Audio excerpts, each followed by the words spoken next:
lancé. Et un an avant le mariage, ils nous ont appelés.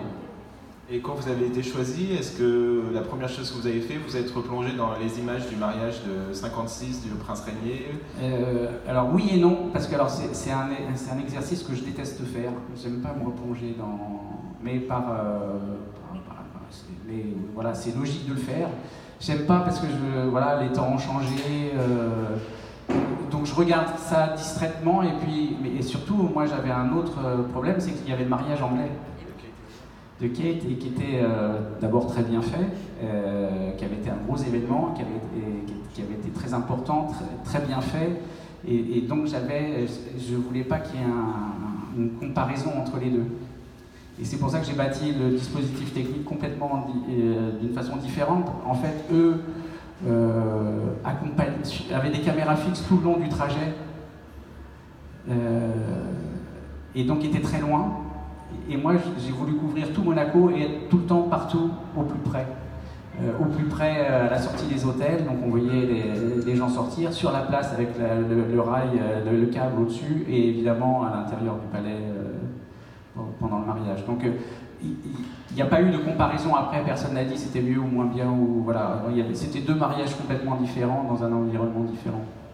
Vous disiez, au plus près aussi, c'était dans la chapelle Saint-Dévote, qui a fait un peu l'image de ce mariage, c'était les larmes de la princesse Charlène. C'était quelque chose qui avait été, les larmes, j'imagine pas préparées, mais le fait de la focale sur ce moment précis.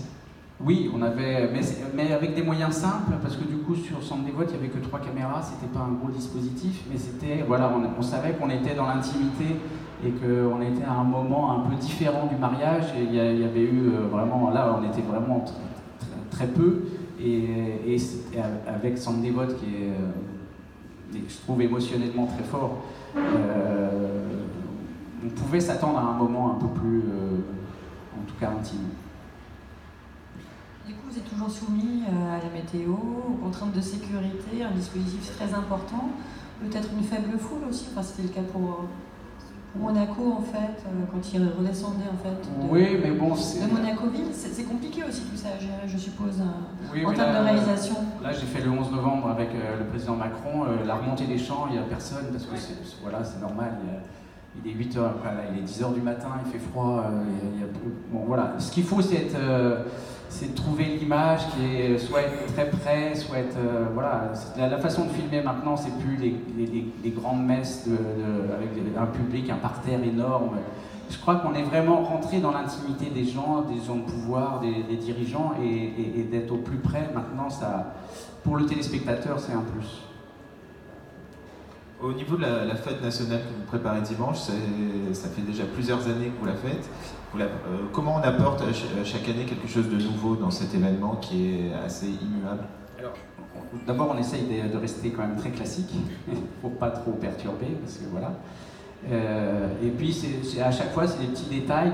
Dans la réalisation, c'est toujours, moi, c'est cette recherche de l'image en permanence. Donc, souvent, c'est une image qui peut faire la différence, un sourire, les enfants, une arme. Donc voilà, il n'y a pas de règle précise, il faut être prêt à trouver cette image en permanence.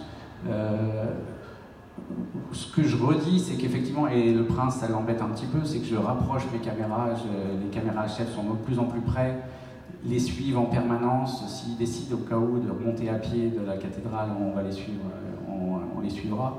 Donc il y a cette présence, et dans la cour du palais aussi pour les décorations, où on est très près, et voilà, c'est vraiment une nouvelle façon de filmer.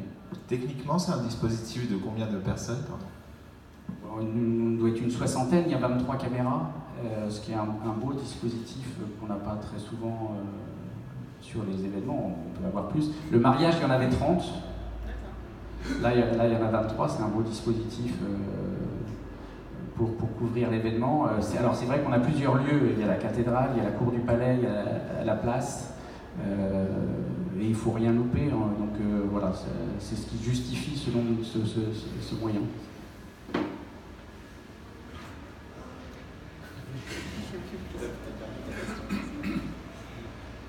Qu'est-ce qu'on peut attendre de nouveau pour cette édition en particulier?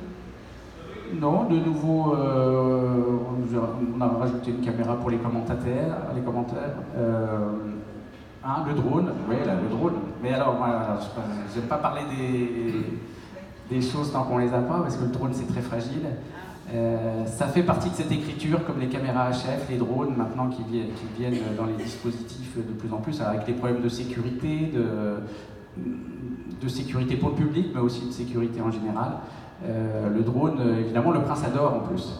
Il adore le drone, à chaque fois il vient voir les essais, il vient regarder, il vient... Voilà, il aime beaucoup. Qu'est-ce que ça apporte comme image différente, justement? Oui, c'est du mouvement, une image différente, un point de vue différent. C'est ça maintenant. Pour étonner les gens, il faut aussi amener des points de vue différents, des vues sur... Même, on peut faire des grandes envolées, des grands mouvements, c'est assez dynamique, c'est assez grandiose.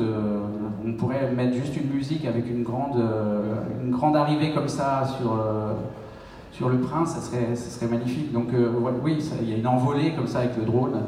Mais bon, tant qu'on ne l'a pas fait, je préfère. C'est encore des techniques très fragiles. Parmi la politique, vous êtes aussi un des réalisateurs des grands débats politiques, des grandes rencontres politiques en France. Vous avez réalisé le débat des primaires cette année sur la campagne présidentielle française. Première question, est-ce que vous étiez pour ou contre les plans de coupe qui ont fait beaucoup de débats? Moi j'ai fait deux des 3 derniers débats, donc j'ai fait Sarkozy, Ségolène Royal, et j'avais fait après Hollande, Sarkozy. Évidemment que je suis pour les plans de coupe. Parce que surtout en politique, l'information est plus intéressante à regarder sur la personne qui reçoit l'information plutôt que celle qui la donne. Vous êtes un escroc, je préfère voir votre tête que ma tête qui le dit. Parce que tout d'un coup, on va voir comment vous réagissez, etc. Donc les plans de coupe, évidemment, je vais dire, c'est le b.a.-ba de la réalisation moderne. Alors évidemment, ça laisse... on ne peut pas trahir. Voilà. Et moi, on me les avait interdits sur les 2 derniers débats. À un moment, ils étaient d'accord, puis plus d'accord. Bon, c'était une guerre entre les deux candidats. Et effectivement, par exemple, Ségolène Royal a pu se remettre du gloss pendant que Sarkozy parlait. Et ben, ça s'est pas vu.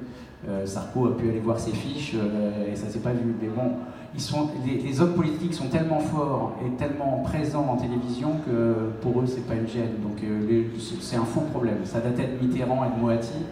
C'était une guéguerre de l'époque pour déstabiliser, soi-disant, mais maintenant ça n'a plus lieu parce que ils ont une telle expérience d'aller sur les plateaux de télé, de faire les chaînes d'infos, donc ils sont plus à l'aise qu'un artiste de variété, que vous, que moi, qu'un journaliste. Ils sont très forts.